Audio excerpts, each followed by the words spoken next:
Know him as a friend, a mentor, somebody that we can call on if we need any kind of help. We all love you, Dave. You're a very special person in all of our hearts. He's been our spiritual director ever since we started CSL. And we always look forward to what Dave has to say. So it's my pleasure to introduce Dave Schultz. Thank you, Kathy.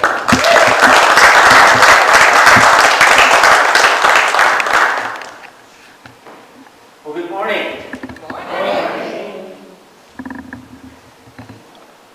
Who out there has enough money? An abundance of money? Too much? How about too much love? Too many pennies? All right, Mikey. So what I want to talk about today, the title of my talk is Tuning Into Our Spiritual Abundance. The theme for the month is Harvesting Our Spiritual Abundance. So it was a really good topic for me because I get locked into some things that I'll talk about that you might recognize and identify with. First I want to talk about what is abundance, and then the way we commonly use the term is that we tend to, there we go. We tend to think of abundance as, abundance of magnification of voice. we tend to identify, they kind of cut it out. We'll live with it. Abundance means a lot of stuff. We're thinking of a wealth of abundance. We're thinking of a ton of money. We may be thinking of more than ample or sufficient, profusion, copious supplies, plentifulness, a plentiful amount of resources. That's kind of what comes to mind when I think of abundance, overflowing.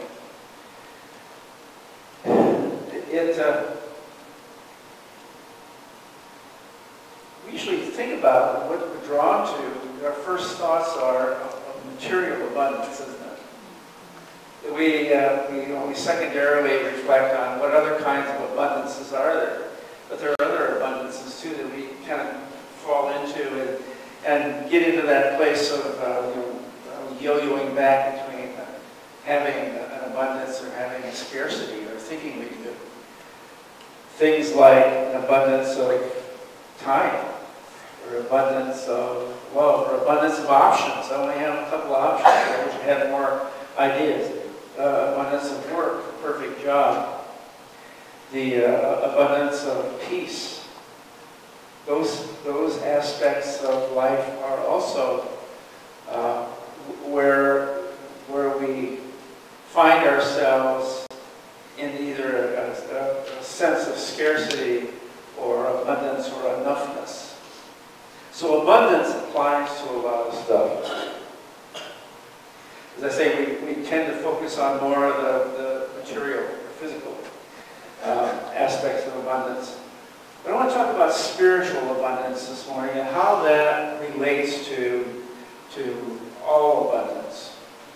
Spiritual abundance is abundance that transcends any circumstances or conditions in our life, such as our income, our living conditions, our health, our well-being, our time, our relationships, or even abundance of years lived.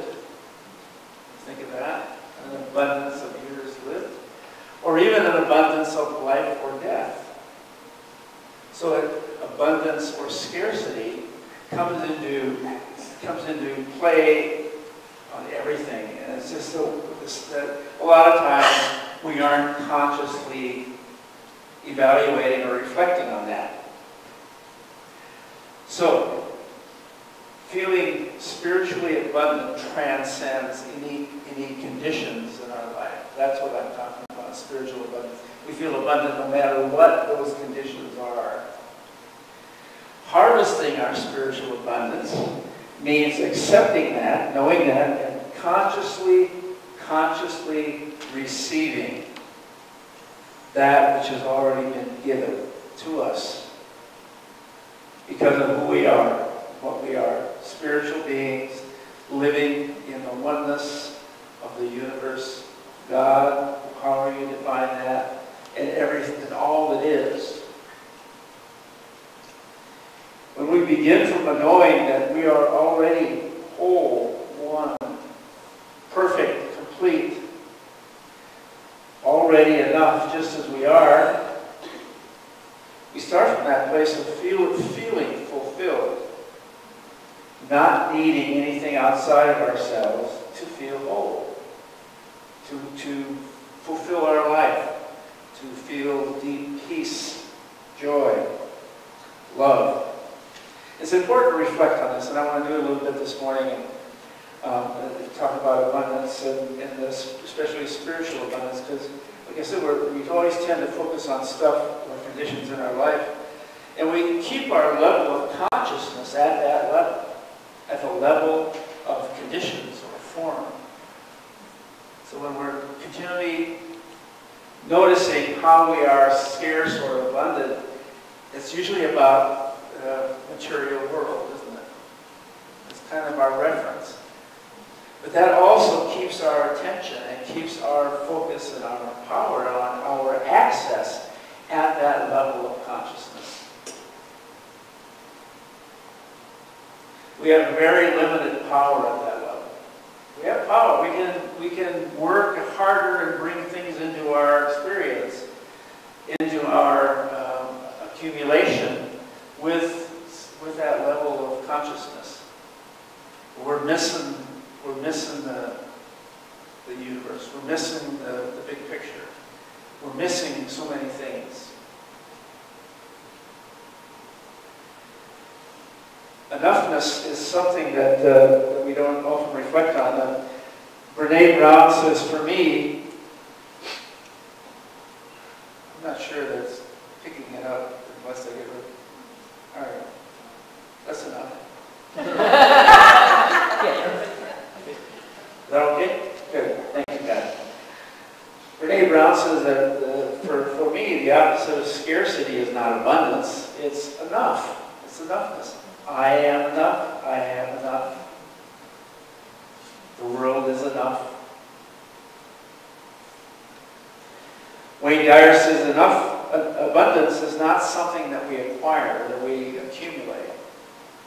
It's something that we tune into. And that's the title of my talk, is tuning into that abundance. Our real power is at the level of cause. When we're talking about cause and effect, we tend to be focusing on the effect level, what's around us, what has shown up and manifested in our life. Our real power is the power behind that in the world of the invisible, the world of cause, the world of first cause. At the level of spiritual abundance is where our real power lies, not at the level of material abundance. It lies in the realm of one mind and one heart. From our spiritual principles at the Center for Spiritual Life, some of our principles really get at that and really encourage us to start there at that place. Each person is an individualized expression of the divine, one with God and one with all that is. Each of us is powerful beyond our imagination. We co-create our life experiences through the thoughts and the beliefs that we hold and focus on. We are completely capable of changing our lives and our experience of the world around us by renewing and changing of our minds. And we live in an abundant universe with infinite possibilities.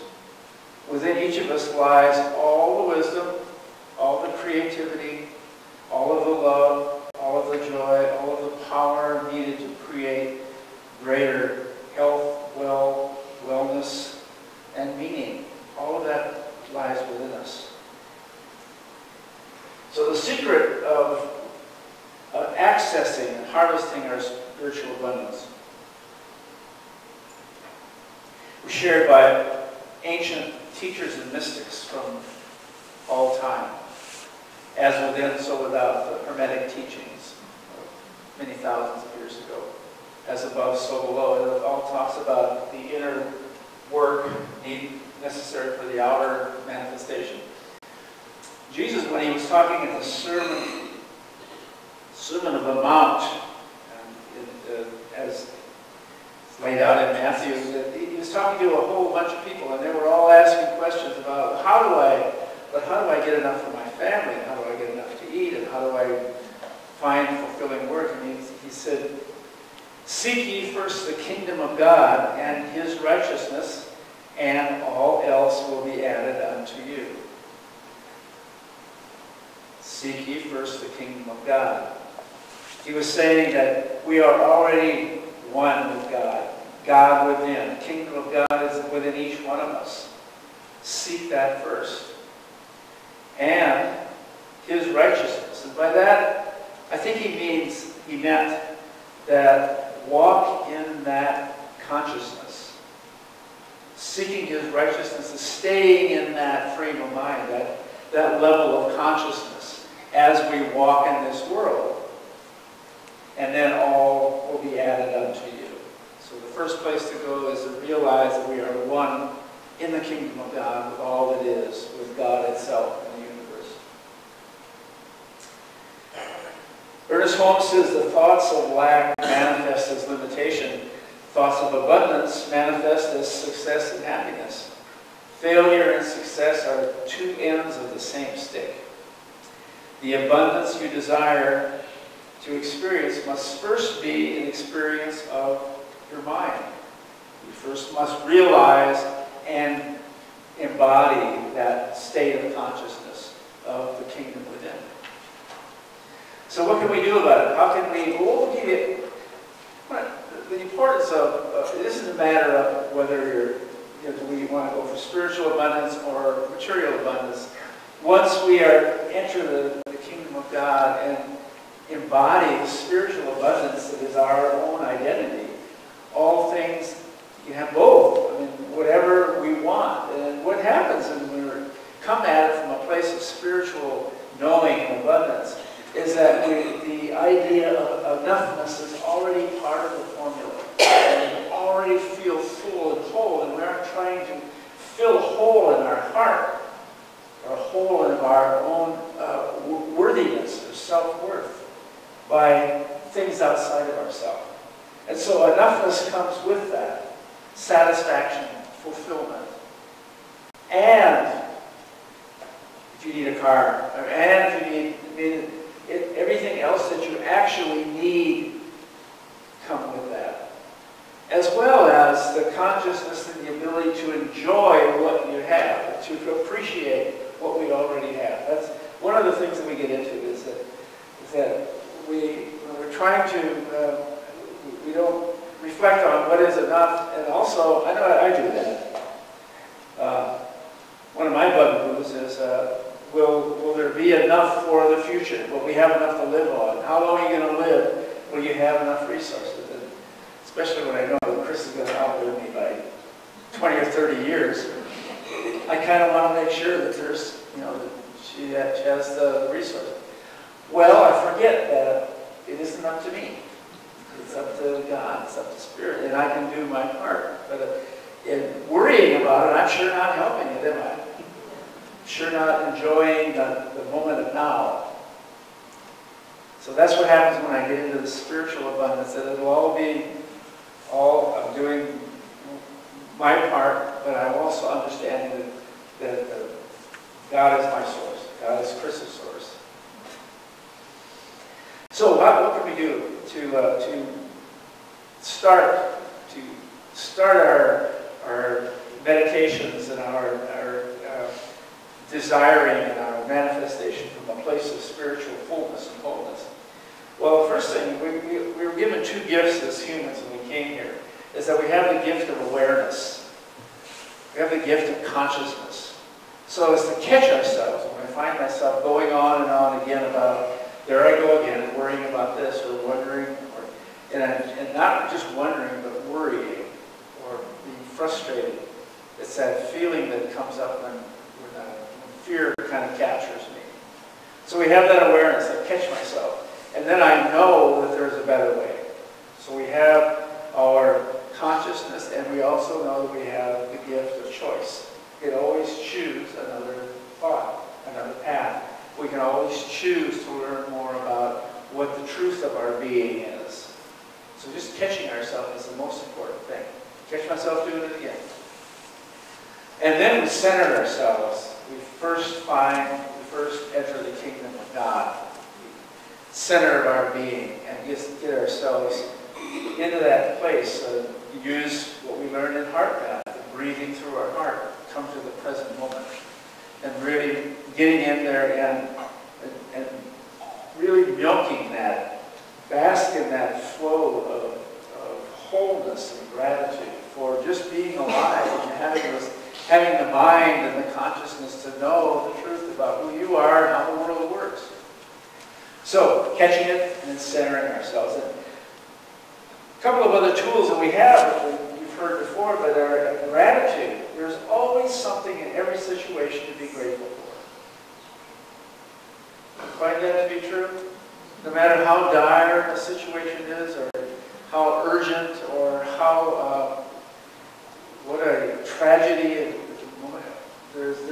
We may not be able to access it or see it or feel it at the moment, but we know that with some time or some reflection and with some knowing that there's grace in everything, that there are gifts in everything, that everything is a gift in its own way. And just to know that, I know when I find myself, just find gratitude for, well, it's a beautiful day. That's good. Or that, it could have been worse. A dent in my truck, or it saves me from a bigger accident later, or brings me to a sense of the present moment, paying attention. There's always way more gifts than there is a loss in every situation. Gratitude changes our energy about the condition of the situation. Reverend Melody Smith said that an attitude of gratitude is the key element in moving us from a state of resistance into a state of receptivity, that softens our edges enough to be able to see the gifts and to be able to receive the gifts that are in a situation. Second thing we can do is set intentions. So let's be in a place of gratitude to say, all right, what do I want? I'm looking at a situation or feeling I'm in a situation where I want something else to show up. And so we set intentions. And we set intentions by imagining or dreaming or doing some focus work on what it is I would rather be experiencing than what I seem to be experiencing. So the outcome of a situation is what I want to focus on. And not just the details of the outcome, but how I want to feel about it, how the outcome serves the situation or everyone else involved in the situation. And usually involves not only some tangible outcomes, but a feeling or a quality with it that is satisfying and fulfilling, the quality of God, like peace or harmony or a sense of love. So I can picture that and I set the attention. And then I can just let go of or release any attachment to how that shows up or when it shows up as part of setting our intentions. This is what I want to experience, to stay in the center of my being and let God bring it to me in the way that best serves all that's involved, the highest and best way. I detach. Deepak Chopra says, when you detach from it, you're taking advantage of all the characteristics of the field of possibility. The universe knows myriad ways to connect events and time-space events to bring stuff into our experience. We may know a few based on our own limited experience and stories we've heard and beliefs we have about how the world works. So release it. Let go and let God. Another thing we can do is put it into practice. put our abundance, if that's what we're intending, put it into practice. When we write a bill, express gratitude for the ability to pay it, rather than feeling the scrunch of scarcity as I pay the bill. Really pay attention to our attitude as we're putting into practice the giving and receiving of our abundance. There's a lady that I know, talk to every once in a while, would tell me, I just can't seem to get ahead. I had a few $100 set aside and my truck broke down. And so I just am so frustrated I can't get ahead. And after reflecting on it for a while, I said, well, isn't that wonderful that you had what you needed when you needed it? It's a whole different way of seeing the same set of events, isn't it? So taking the time to sit back and finding the gratitude, that changes the energy. Another thing we can do is do our forgiveness and release work. There's some of the ways, some of our thought patterns and our beliefs that we may not even be aware of consciously are working against us. There may be some old messages about who we are aren't enough, or that the world is against you. You gotta beat it down in order to get what you need. That there are limiting self-judgment that we have about, I'll never be able to get ahead. I'll never be able to find enough to take that trip to wherever. So forgiving that person lets us off the hook. It doesn't let that person off the hook. Especially forgiving ourselves opens up ourselves to the abundance of the universe.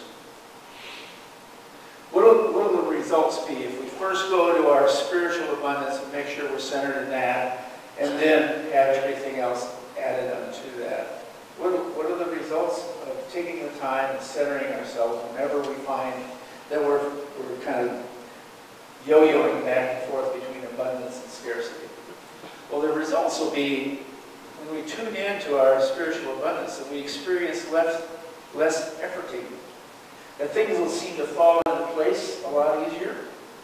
That resources you don't even know come into play in ways that you couldn't have imagined.